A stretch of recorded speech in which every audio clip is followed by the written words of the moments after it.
What's up, everyone? Welcome to my corner of the internet. I'm your host, Ryan Cramer, and this is Crossover Commerce, presented by PingPong Payments, the leading global payments provider helping sellers keep more of their hard-earned money.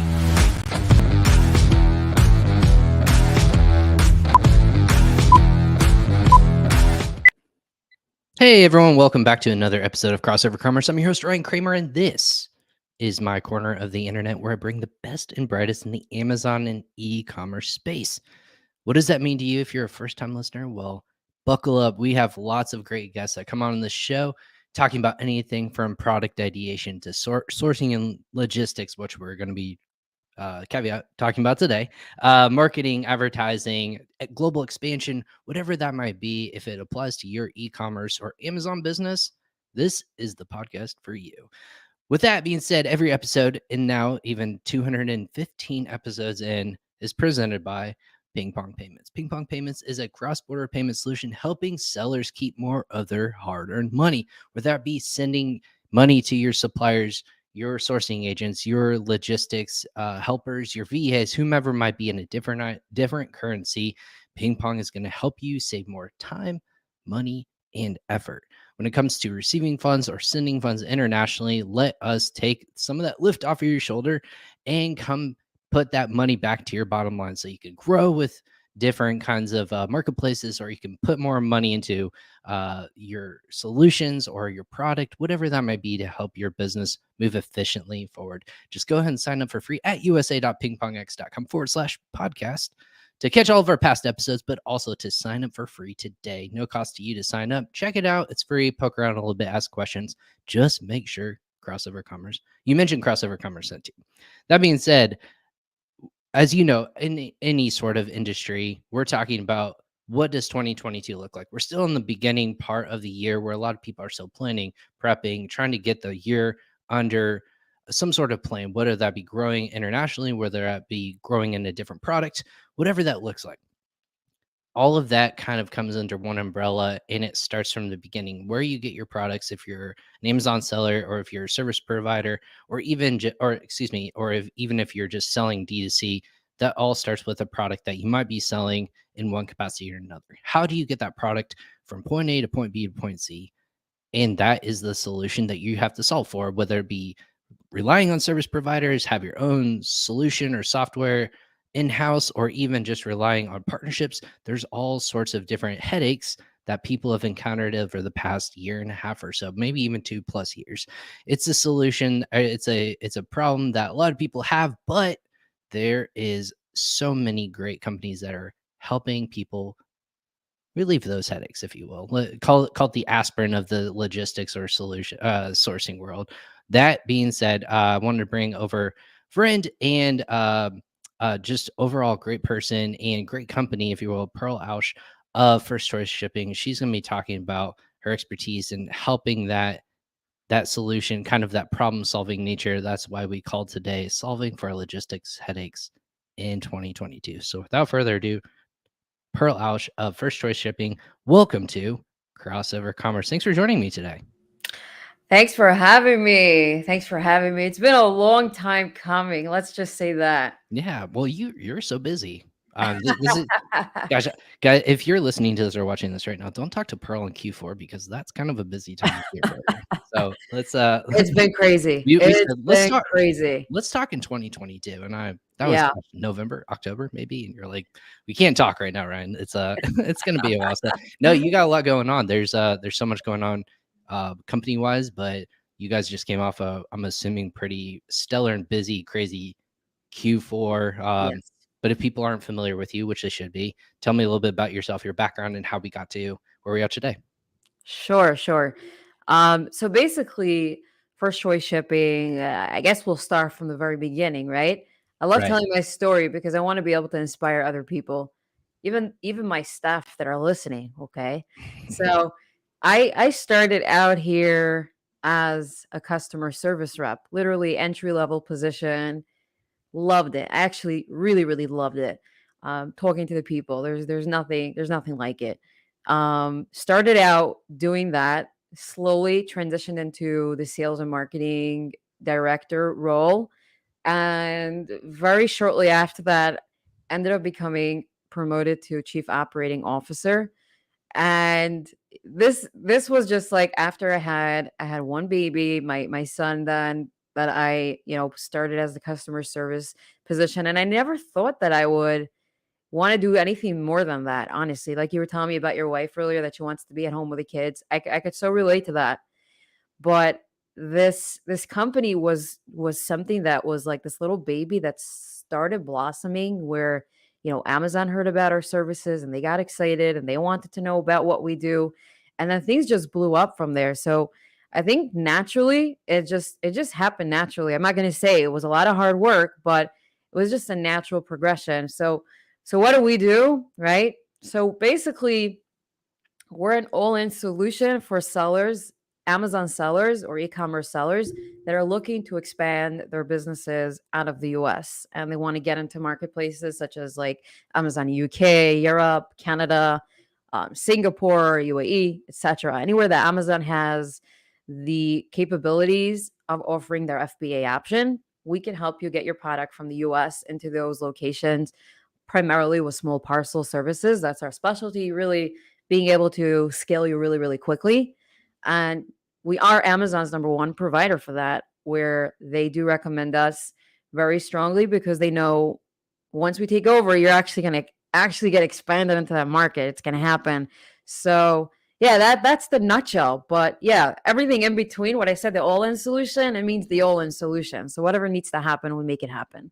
That's amazing. Well, I just like the story. So what did you do before First Choice? You said you were customer service rep. Was there any sort of e-commerce experience or shipping or logistics kind of background before then? Or it was just kind of a, hey, I'm going to learn the business and we're going to do everything in our power to grow through this? So I did have a side hustle, right? I Ah, basically, me and my husband created this brand. Shout out to Ephraim, also in the industry. He does logistics, warehousing, a little bit different than what we do. So basically, what we had was our own private label. It wasn't even like that term private label in those days, but we decided we want to do gift baskets, and we came up with this brand. It was called Benevolo Gift Baskets, and we created for Christmas and for Valentine's, Thanksgiving, our own little thing. And we did really well. We did seven figures, but the problem was that it was very seasonal, and we had this crazy overhead throughout the year. And that time there wasn't like this availability of like, you could just outsource things. Everything was just, you had to figure it out yourself. So it wasn't like this warehouse facility that we could have just shipped the chocolates and the nuts, candy to, and they would just package it, let's say once or four times a year, which, we did well then. We had to then, because of that reason, we had to get our own warehouse. We had to get our own employees, and we couldn't just have seasonal employees. We had to keep them on a payroll. And at one point, it was like we just had to sell the brand, and we just weren't covering. So that's where, the e-commerce experience came from, and understanding the challenges that people have.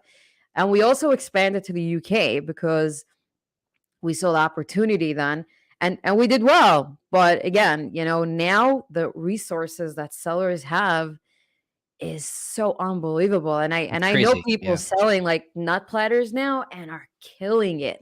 Killing it. I know one that just Nut got platter industry is crushing it right now. Yes, yes, especially, during the holidays and stuff. Right. So that's the background, where the e-commerce, I guess.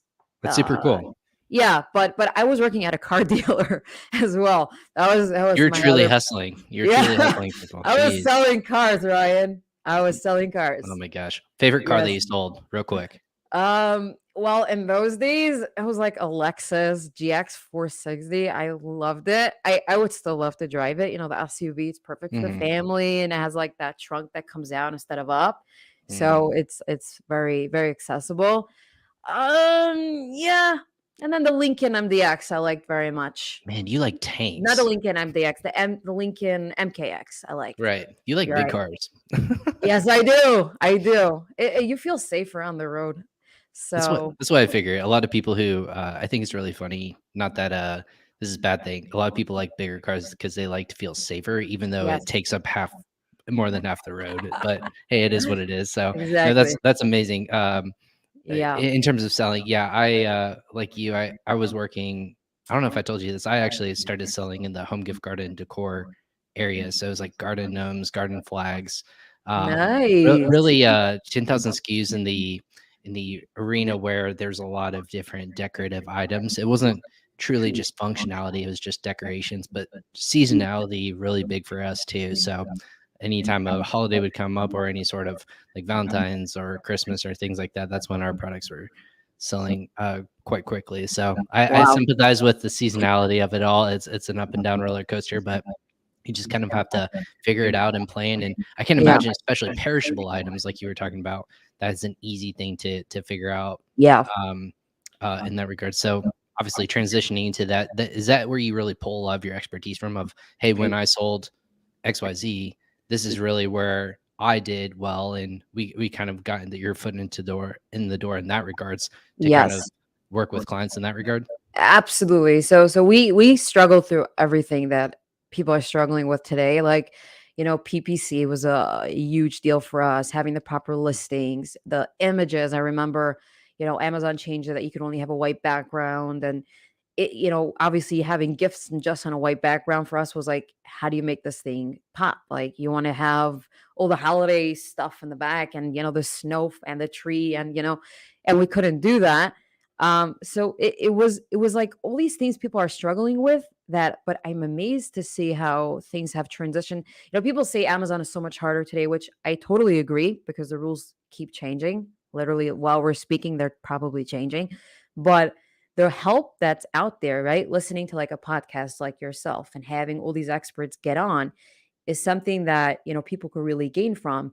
But just like an example, I remember like when we were selling the gift baskets in the UK, something that I could like learn from and teach to other people. And I like to bring up this example because it's powerful, and it's so trivial. We were selling the gift baskets in the UK and they weren't moving, and we didn't understand why, on until someone is like, could you check to see actually what the word basket is in the UK? I know it's an English market, but you do want to make sure you're actually speaking to the audience with the right messaging. And after speaking to an expert, they're like, by the way, baskets are hampers in the UK. And that slight fix in our description was all we needed. And that's why I'm so pro telling people, use somebody like YLT translations. Don't work with Google Translate, and don't even work with like when Amazon says, "Oh, we'll just translate it for you." Don't do that. Like, get a professional, because that mistake costed us so much. Because like what you said, these things were perishable, right? So all these nuts and chocolates, the time they arrived to people, we were getting complaints like, there are some other things in the packages that we're not very excited with, right? I don't want to even mention what that was, but obviously that was a huge issue for us. So, in the end, it didn't work out, it didn't pan out. And it's okay. We're okay saying it didn't work. It failed, and we learned from our mistakes. And guess what? We're in a position right now where we're helping people based on the mistakes that we made, and we're able to educate further and build new businesses based on that. Is that something, and really quickly to go into that example, is that something that that Amazon did not see as relevant, or is it that the customer that didn't see relevant, the basket versus hamper Oh, notion? Okay. the customer didn't see it as relevant, and I'm assuming Amazon too, because, Mhm. they're gonna recognize whatever the people search by, and the search gift baskets is not something people usually search because they call it hampers there. Mhm. So, in both ways, it wasn't working to our advantage. Interesting. So yeah, it Yeah, probably got suppressed. You weren't seeing a lot of traffic, and when right. people did, it was not good because it was sitting there for so long, probably. So Exactly. interesting. Well, I think that's a notion we've had Yana on so many times on this show too, and I know she's living she's on the Cellar Cruise, I think, right now, living it Oh, up. But somewhere there in the and somewhere warm. I'm gonna say I don't know exactly where they're at right now, but she nice. brings up so many fascinating points of localization. There's opportunity for growth, but you have to really connect with the seller in that regards, like both on language perspective, but on an imagery perspective to what is the expectation. And we've talked with a couple of sourcing and logistics people on this platform, on this podcast, that the expectation of when products are to be delivered to your doorstep, like in the United States, it could be a couple hours, it could be same day, it could be an hour, depending on where you're located, or 2 days. There's a lot of expectations in what is presented to the customer potentially, and if it doesn't meet those, then all of a sudden by default you become not a relevant topic or a relevant buyer or seller in that regards. So what are the most like intriguing changes now that you've been with First Choice for so long and you're starting to ramp up and you're seeing all these different nuances? I call last year death by 1,000 paper cuts. Like there's all these little tiny changes, right? They Yeah. stung and they're right between your fingers. You're like, that's annoying. Can work and move on with it, but it's still annoying. What are the ones that really stand out to you and the team there? So for us, we're really lucky because our services are primarily around air shipping. So we do small parcel delivery, and the whole point is quick turnaround. But even with that, right? Amazon was extremely backed up, especially in Canada.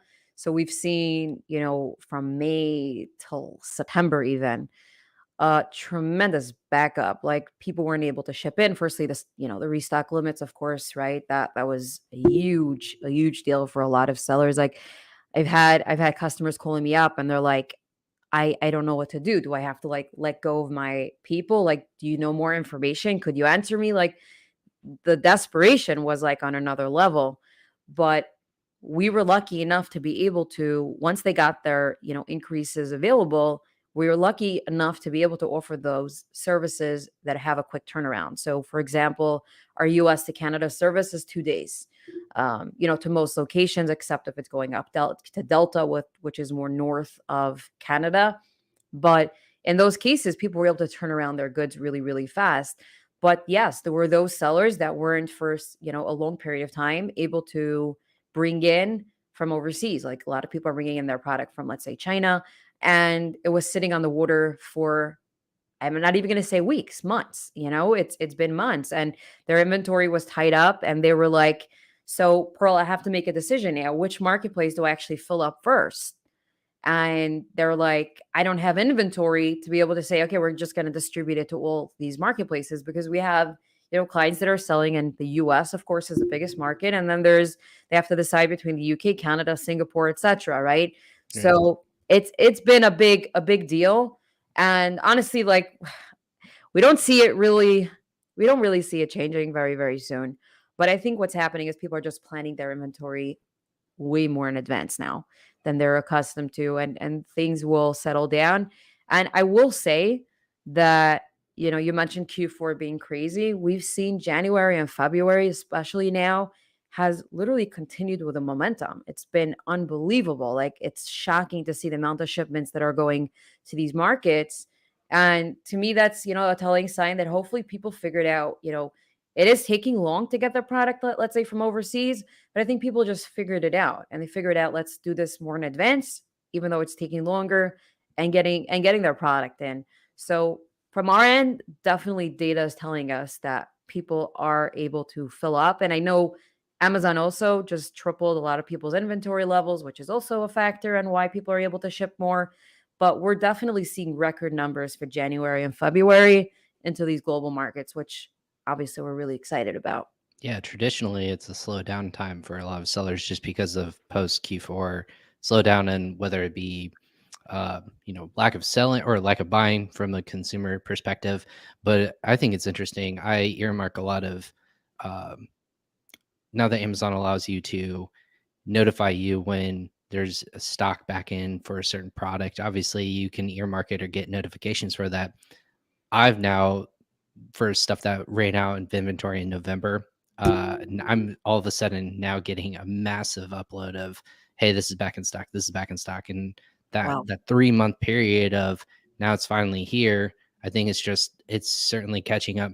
But you bring an interesting point, which I think a lot of people are they're kind of like putting a cold blanket on themselves. They're like, oh yeah, the inventory will catch back up after Q4.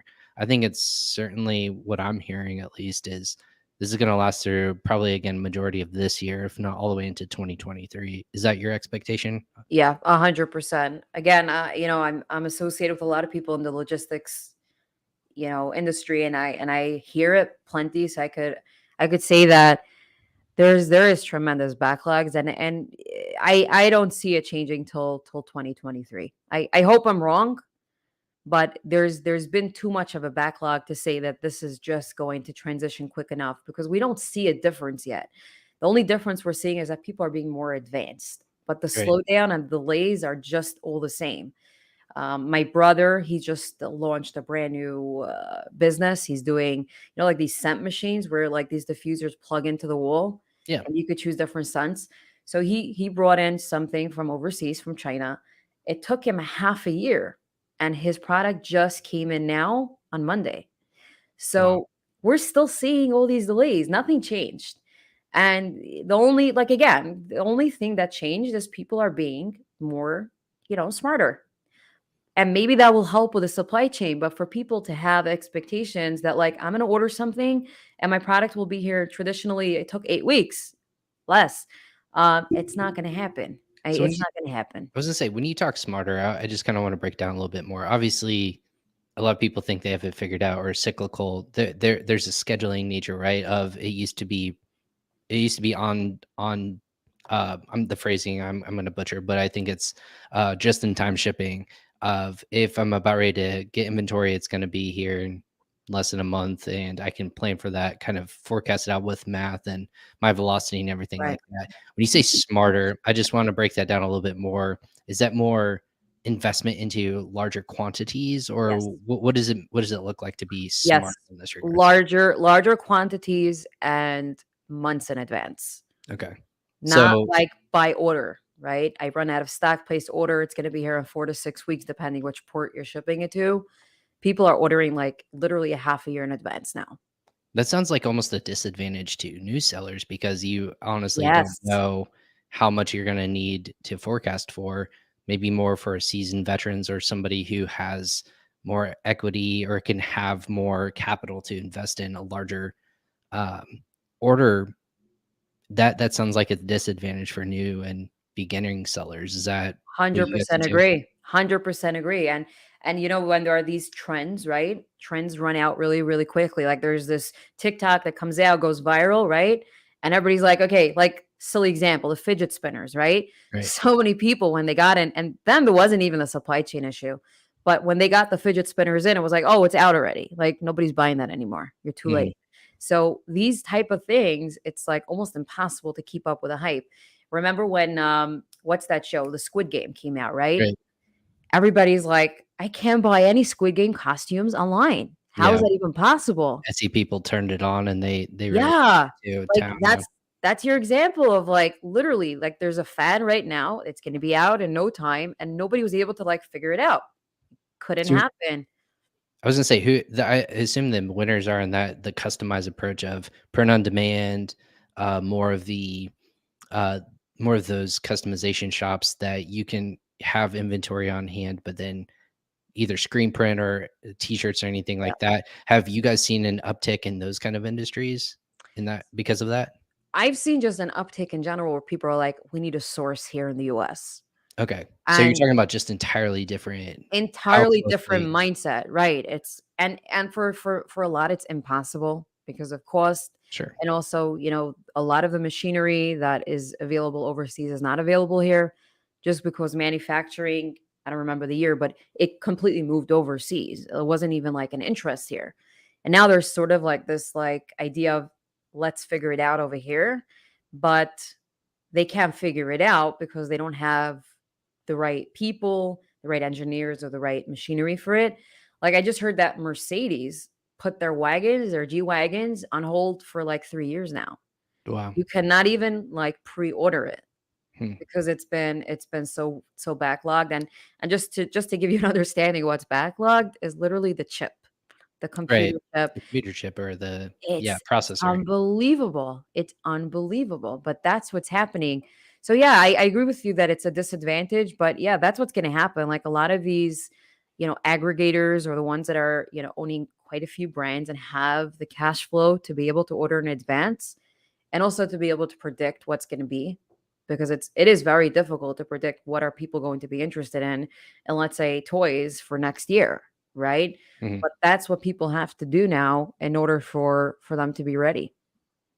So what does that look like? Like where are customers starting to turn towards? Like you mentioned everyone can't go into the United States or they can't go to Mexico or Canada or if you're located here in this marketplace, is there industries that certainly can happen or what are the ones that are most prominent that are almost completely abandoning overseas shipping. It can be from anywhere, and they're really primed to kind of take on closer shipping, even though it might be a little bit more expensive. But the cost to sit on water, the cost of shipping containers are probably, 10 times, 14 times what they were 2 years ago.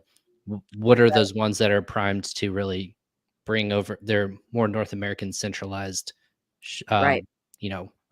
warehouses and production? Who are those industries that you think? So the only company that comes to mind, I'm sure there's many more. I know of a very large furniture manufacturer that moved completely their operations from China to here to the States. And it was between closing shop and moving their operation. We're talking about a very large manufacturer, one of the biggest in the States. Wow. So, but they moved completely. They bought a brand new facility, obviously tremendous facility, and they had to hire a lot of people. And but that's great. That's great for the economy, and they made it work. Now, what I did see a shift in is a lot of people shipping by air, depending obviously on the product, right? So right before the season, the winter fall season now, we had a lot of people shipping by air from China their clothing. These brands that were typically bringing in by sea were like, there is no way I'm going to make my season if I don't actually bring this in by air. And obviously with clothing, it's a lot more compact, and there's very nice margins when it comes Hmm. to clothing. So they were able to do it. Now, for others to be able to say they could do the same, it's pretty difficult for them to be able to do the same. But that's the shift that what we've seen with a lot of people where they were like, we don't have a choice. There might be just some product that will have at a lower margin, ship it in by air. So we have it in stock. We don't lose our BSR, right? And all that stuff. So people are doing that. That's the shift we've seen. To say confidently that you could start manufacturing in the US, I won't be the one that could say that. Just depends, right? Yeah, it Really really depends. depends on the industry, the product, whatever that looks like, or even Exactly. getting your products and having them assembled here, something along those lines where it's going to depend on product to product, I'm assuming. Uh, yeah, I've always thought air shipping, is that something that the logistics of it, how much different is that from freight by water? Like, walk me through because I haven't Sure. made a purchase order yet from China. Me personally, when I'm looking at cost comparisons and I'm looking at one versus the other, what are the drastic differences in terms of either price or timeline or just the multiple steps you might have to add on additional from freight to or water by air Right. So great question. So it's typically like 40% more, but by air? really depends on the dimensions, right? If somebody's shipping like a pillow or a mattress, that would be totally insane to ship it by air, unless you're like this millionaire that needs the mattress tomorrow. But no, it's something that it would have to make sense. But like you mentioned, let's say something like cards, right? Stationery, things like that. That would make total sense to ship by air. You're obviously gonna be able to ship a few hundred in a box. So something like that would be really cheap. And the process is so much easier than shipping by sea. Way, way easier. So, you have the same person with our service. You have the same person picking it up, same person delivering it, and all it is simple labels and the commercial invoice, which is like the customs document attached to the boxes. And of course, obviously, time transit is super fast, so it's 2 to 4 days from China. Right now, most carriers even lifted their limit that they had. A lot of them had like a capacity limit where they said you could only have a certain amount of packages picked up a day from China because they couldn't keep up, because air became, unfortunately, the biggest, in demand service because Mhm. people were very, very desperate. So just to give you an understand who I'm talking about for carriers, I mean DHL, UPS, and FedEx. Mhm. So we work with these carriers, and the reason why they're okay with that because they don't like the term resellers. And some people might think we are resellers, but it's not the case. The point of why we're able to be a partner of theirs is because we're able to help you with every single detail in order to make the shipment successful. So let's say making sure with the compliance, you're able to ship the product. It's not hazmat. If it does need special labeling to guide you on that, and the carriers don't want to get involved with that. That's Yeah. they're too busy for that. So our solution is really just to make sure that from beginning to end, until you're actually shipping, you're doing it the right way. Yeah, I mean, that makes a lot of sense too, because I mean, same way in the payment processing world, something that Amazon does on a day-to-day basis, they can't make that process and the conversion, but when it comes to prices and anything like that, they don't want to have to deal with it consistently, which is why they charge more. And it's just an easy notion to kind of one to one doesn't always equal two if you're adding them together. So that their business is logistics and getting from point A to point B. Yours is to make sure all the check or the boxes are checked. So it's just helping them become more efficient, and they reward that through, I'm assuming, rates and things like that. It's also fascinating to think that like like water and freight, you can only send it to so many different ports, right? Because of either size of container or Right. anything like that. Air freight has to be almost like this wide open field of doesn't matter. Am I wrong in that, or No, you're you have 100% to have certain right. destinations you have to send to? 100% right. So, and that's the exact reason why it's so much simpler to ship by air, right? So by sea, basically it gets to the port. Firstly, you have to get a truck to Yep. get it to the port, right? And then once it arrives to the port where your destination is at, you have to have another trucker pick it up and figure out how to get it to where you want to get it to. Versus, let's say, DHL, FedEx, UPS, it's the same person picking it up, the same carrier picking it up, same person. Imagine it was the same person, but picking it up and the final delivery, which makes it obviously simpler and easier. But for the seller, there's way less steps involved. Unless you're using, when you're using a forwarder, you want to make sure you're using someone that's, giving you the all-in solution for the sea freight. Again, we don't do sea freight, but that's the reason why it's so important for someone to have a good forwarder, because of all those steps involved. It's very, very complicated. I do want to mention one more thing, Sure. that with using our services, people will get between 60 to 80% off the retail rates from the carriers versus going directly to them. Wow. So because of the volume, right? Because Right. of the volume, we do the same ideas like what Amazon offers, really cheap rates with the carriers when you're buying through Seller Central. And then for international selling, we would, be the same concept.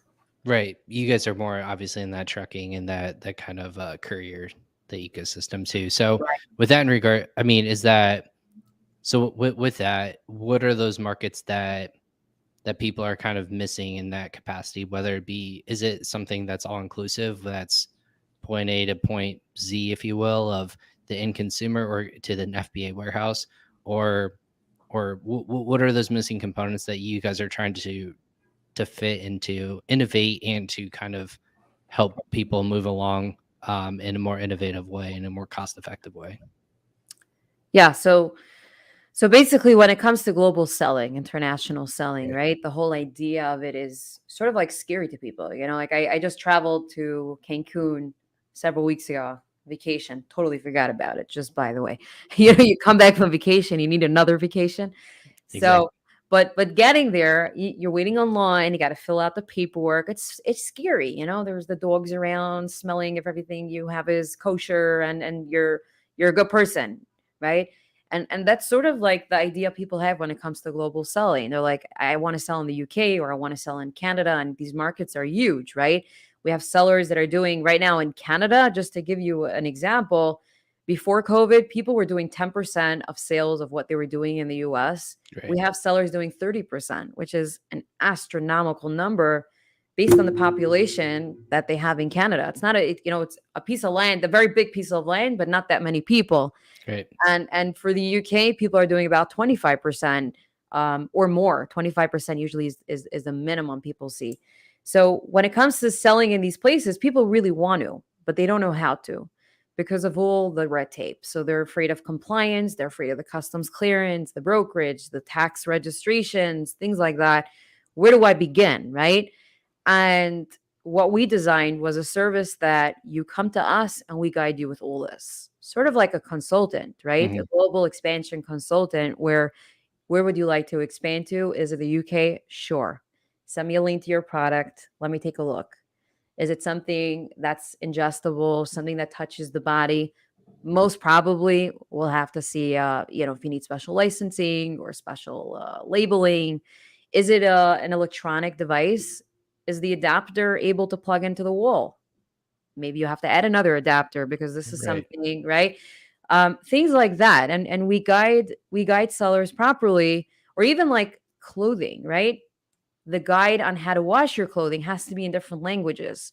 So simple ways of doing it, like you could just have your manufacturer add another label with that language. Doesn't need to be like, oh yeah, we're gonna start make a new run right now, design a new product. No, use the existing items that you have, but find somebody that could actually guide you. So this is the reason why people feel comfortable. So we come in, we look at the item, we tell them exactly what needs to happen. And let's talk about Canada for a minute. Canada is so simple. We register for them in house with something called a Canadian business number.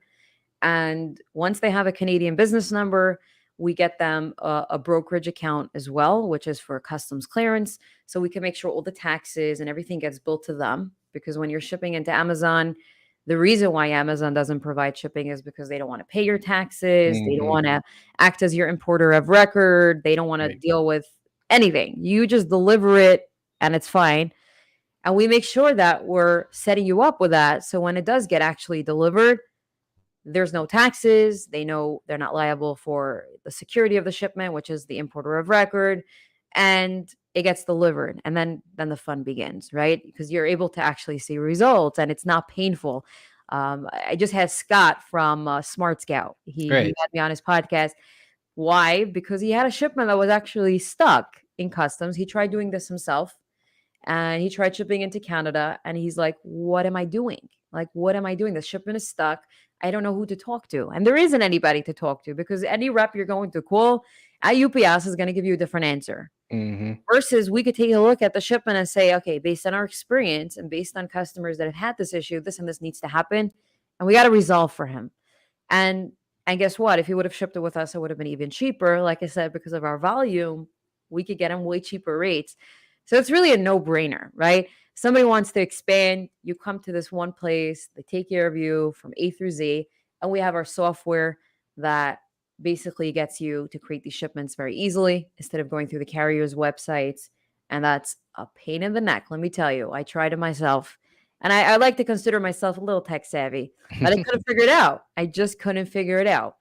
Um, so yeah, that's basically, what needs to happen when somebody needs to expand. And then, the same for the UK, that registration compliance, I'll make it sound very easy because that's the whole reason of why we're in business is really just Right. make it easy and people focus on the selling. Well, you guys are taking the lift off of the seller, if you will, of trying to figure out and walking through the process, right? You're the guide, Yes. and they're the ones who are taking the pictures along the way, and you're just the ones cutting down the forest, if you will, and paving the path.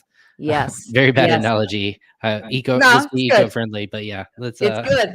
And we're going through a rebrand, right? right. Yep. And I'm You not and I gonna have name talked the about that. name now. I'm I not know. gonna name it, but My lips I are think sealed. you get I've the seen it. name. I think you get the name now. Once you describe and you really know what we do, that's the point of it, right? Is just being able to make this thing as simple and as easy and as calming for the seller that somebody's really holding your hand. Is that so? So what's the other?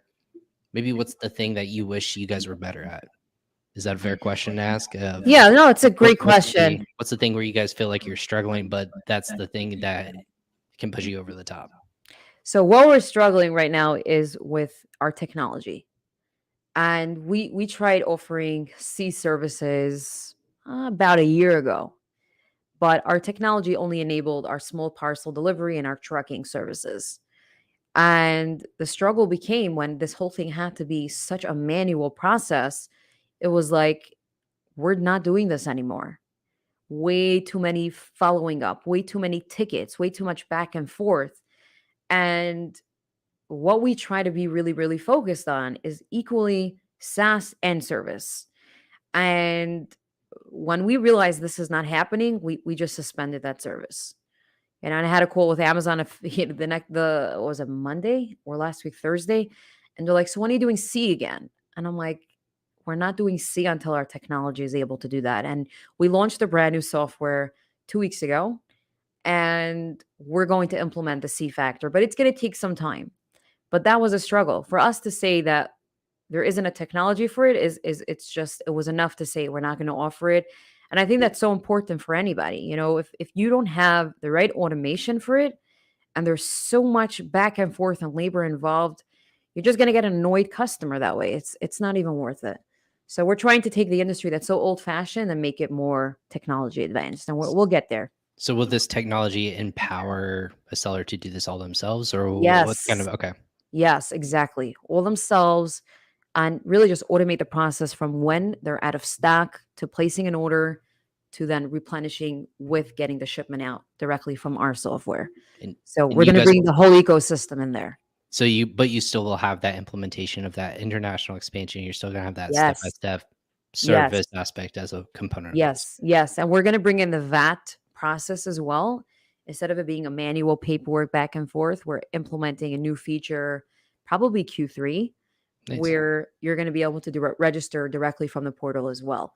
So everything you'll be able to pick up the phone anytime, and we encourage that. We have, if I could say myself, probably the best service in the shipping industry, in the logistics industry. It's very important to me, being that I started there and I know what it feels like to be really cared for. So that's something we will never ever, shy away from or discourage. But at the same time, people love doing things themselves and Mhm. they hate the back and forth. And could you Right. give me an update? Or even if I send you an update, it's like, why can't I just look that up myself? We're living in this world where everything needs to be so quick. I had someone the other day that just showed me a Coca-Cola ad, what was like 20 years ago versus what a Coca-Cola ad is like today. And I had such a good laugh. The Coca-Cola ad from 20 years ago, it was like, okay, I'm looking at something. And then 20 seconds later, okay, I'm looking at something else. Versus today's ad, it's like boom, boom, boom, boom. Like that's how we are today. We're just a different world. Like I see how my kids are. They're quicker than me. And I think I'm like quick. I People think I don't have, I can't even sit straight for a second.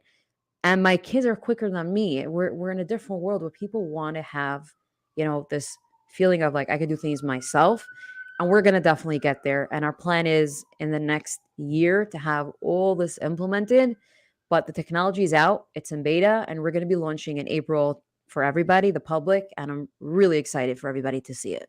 That's amazing. Well, in to kind of piggyback off of that, in terms of today's society, where you probably have clients are all over the world, you're located on the East Coast of the United States. If it's happening when you're asleep, again, people have to sleep too. It's not like a 4 a.m. call they can pick up and talk with you. You need to have something that helps Right. you enable them to make those decisions without waiting for 6 hours before Yes. you walk in, drink your coffee, and you're like, okay, now I have to email them back and everything like that. Time is money, and as you know in the industry, if it's something that they can be empowered right then and there, and make those decisions quickly, then that's an empowering feeling as an entrepreneur too. So that makes a lot of Yes. sense in that capacity. Yes. Um, Empowering. I love that. That's a good word.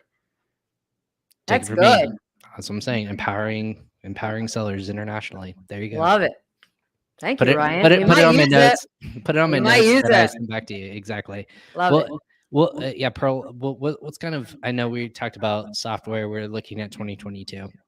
What other things are you guys tackling this year that are obviously the biggest pain points, the headaches, the migraines of the seller community that you guys really want to take on? So we want to expand out of Amazon. That's the biggest goal we have right now. Is that marketplace or is that D2C? Marketplaces that do D2C. Okay. Exactly. Exactly. So that's our target for this year. So right now it's business to FBA, and we this probably is the biggest request we've ever gotten, even more than C. There's other people that do C. But this solution where people could come in, bring their orders into our software, plug it out with the best options out there for direct to consumer globally, that's something that people really, really need, especially we get it from Amazon a lot. It's like, when are you going to do it? When is it happening? So we're going to hopefully launch that also, I would say Q3. And that will be a huge game changer because it's not just going to be something that people can use for Amazon.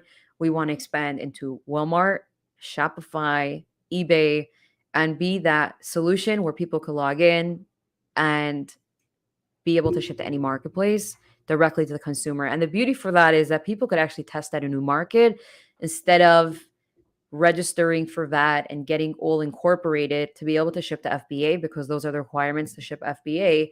They could test the market out first and see, okay, these are my top 5 products. Now let me ship it into FBA, because there is clearly an 80% conversion from when people do merchant fulfill to FBA. We see that clearly when it comes to global selling. So, for example, like there's the NARF program. Are you familiar with the NARF program? With the North American Remote Fulfillment Program. Right, exactly. So basically that's the Canadian program for people listening, that you could, Amazon will take inventory you have in the US and then fulfill it to sellers, or buyers rather, in Canada. Instead of you don't have to do anything. Right. Now Taking the it whole from Amazon warehouses in the United States and then shipping it via Prime up to Canada or into Mexico. Right, exactly. Now it's a great feature that they have, or a great service they have. But the problem is, firstly, it's very expensive. It's really, really expensive. The fulfillment fees are really, really high. But the whole reason they designed it was for people to then convert to FBA. Right. And they want you to just get excited, get your feet wet. So that's really where, the direct to consumer option that we're going to have. Of course, there's going to be sellers that's just going to be good enough for them, and that's fantastic, right? But for a lot of sellers, it's going to be just like this awakening where, wow, this market overseas is a killer. Like, there UK, Canada, Singapore, the UAE is pretty hot. Now, Australia is also really hot. And people will start realizing, like, there are other options. Like, Australia is great for people that sell seasonal items, right? They have their summer is when it's our winter, and vice versa. So Right. there are people that they missed their season, they didn't sell out. Unfortunately, their goods got held up on the water, right? If they have an option of shipping it to Australia, it's unbelievably amazing for them, because the styles might be out next year, right? So they instead of having that inventory and cash flow held up, they could try that out. So we hope to launch that on time, and hopefully I'll be able to make that announcement with you in Q3. Who That knows? would be, you never know. That's amazing. I guess in the other realms, bro, what are the things that, if people are curious and this is the year that they're looking for expansion? I firmly believe, and have heard it from my end, that a lot of people's plans from 2019 going into 2020 were that global expansion focused, but they had to kind of reel back in a couple of different things of go omni-channel, go more focused, and inventory was last year the big focus. I think a lot of 2022 looks like, how do we broaden our horizons, whether it be marketplace approach or internationally approach? If they're looking for those kinds of solutions, what's the best way to approach you or connect with you in that regard? Yeah, so there's sort of like a mad rush now for global expansion. And maybe that's the reason why there's such a huge increase in the number of shipments we've seen now, January, February, compared to, let's say, last year. But what we've realized is that people realized that, let's say, their inventory limits were capped, right, in the US. But they were able to then tap into other markets that told them, okay, you know what, you could send 1,500 units to the UK, you could send 1,500 units to Canada, and spread that out. And I think the best way for people to expand is for people to know you don't need to come up with a new product. You don't need to add a new SKU. You don't need to invest. And it is so simple for you to just ship product to a new market, because the cultures are so similar. There are English markets, the ones that I mentioned, and then there are those markets like Japan, right? That they have this absolute obsession with, like, organization stuff, kitchen stuff, and they're very into that. And there's so much untapped potential in these markets for you to, simply just send inventory. Don't do anything else. Like, you don't have to come up with any brilliant new idea. There's like this thing, like, I'm selling my business now, and now let me come up with this brand new concept. That's great.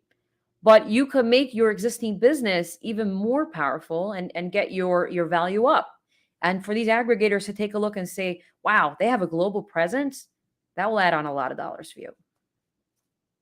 I agree. I think there's a lot of major opportunity. And like you said, it's how you do the math and how you stack it up. A lot of people don't have to have that one-to-one. I had this conversation, I feel like last week, with another logistics company of, when you talk about expansion and where you make the numbers work, yes, there might not be buying power. You said United States is the number one marketplace. But when you stack on Japan or UK on top of Germany, on top of Australia on top of these numbers start to quickly become very favorable into your pocketbook and opportunity to grow. So they all add on top of each other to maybe even equal, if not surpass, a market like the United States in .com, obviously. But there's a lot of different people are starting to see, hey, the math works out in our favor of there's a 10% lift, or there's a 5% lift, or a 20. You said 30% lift for even some products in Canada. Like that really just depends on the product. Right. But you don't have to do one-to-one right away. You can And dip that's your toes. sales, right? That's sales. Now let's talk about profit for a minute. Yeah. They're way more profitable in these global markets because first, less competition, right? And people are willing to pay way more for an American product, or even if it's not an American product, but something that's not readily available within that country. So they're paying way more, and people are like shocked at their numbers. And we have sellers doing better globally than they're doing in the US because they're putting up with a lot of other situations where they're not able to be profitable. Right. So that 30% could mean more profit than what they're doing in the US. You just got to dip your toes and find out. Yeah, you got to do the That's testing. it. Exactly. That's it. Well, hey, Pearl, if people have questions or if they want to get in touch with you, obviously, what's the best way to do that? Is that through the website? Is that connect with you individually? What's that way to do that? So they could email me P for Peter, A for Apple at firstchoiceship.com, or they could just, check out our website, firstchoiceshipping.com. But yeah, they should definitely feel free to reach out to me. They can reach out to me on LinkedIn. They can reach out to me on Facebook or my email, and I'll make sure that they get the right help. But yeah, let's make global expansion happen, people. It's real. It's real. I love to hear that this year. I think that's on our podium as well. To global expansion is the year for 2022 for a lot of brands, and let's be a part of it. So that being said, we also had Near actually pop in and say, hey, great to hear from both of you. So again, thanks for everyone who's watching on Facebook, LinkedIn, YouTube, and Twitter. Thanks so much, Pearl. Now, I say friend in real life, friend of the show now because it's taken this long to get you on. Oh, yes. And I'm looking forward to Prosper, to meet you in person. And I'm going to do a session as well. I'm going to be moderating a panel on global expansion. So nice. I would love for whoever wants to join and learn more. That's amazing. Yeah, I know Kevin Sanderson's also doing something of the global expansion too. Right. So, man, the global expansion is really prominent here in Prosper this year. That's amazing. Well, yeah, thank you so much for hopping on today. I know we'll be in touch here shortly, but thanks so much for hopping on today. Now, friend of the show, Pearl Ausch of First Choice Shipping. Thank you, Ryan. No problem. And thank you, everyone, for watching on Facebook, LinkedIn, YouTube, or Twitter. I didn't even mention that. If you're watching us live, you can ask your questions, but we had so many people probably taking so many notes. No problem whatsoever. But if you're listening to us on your favorite podcast destination, go ahead and just rate the episode, rate the show. Let us know what you think. Obviously, you can get in touch with us on social media. Just follow us for future episodes when we do go live so you don't miss great guests like Pearl. Thank you so much for everyone who hopped in today. There are questions, just so much things going on for 2022. I think, again, international expansion, a lot of people are just talking about it, both customers of PingPong, but also just in the seller community. What does it look like to build that brand to the next level, adding incremental value to your brand? How do you get expansion? How do you readily get into those markets quickly, efficiently, without any sort of hurdles? This is the podcast in episodes, quite frankly, that tell you how to do it. So those are service providers you check out. Again, Pearl, go to pa@firstchoiceship.com for her email, or you can just go to First Choice Shipping. Just Google it, find the website. But we've also linked it out in the episode show notes below. I'm Ryan Cramer. This is Crossover Commerce. We'll catch you guys next time. Let me go and cue that up on another episode of Crossover Commerce. Take care.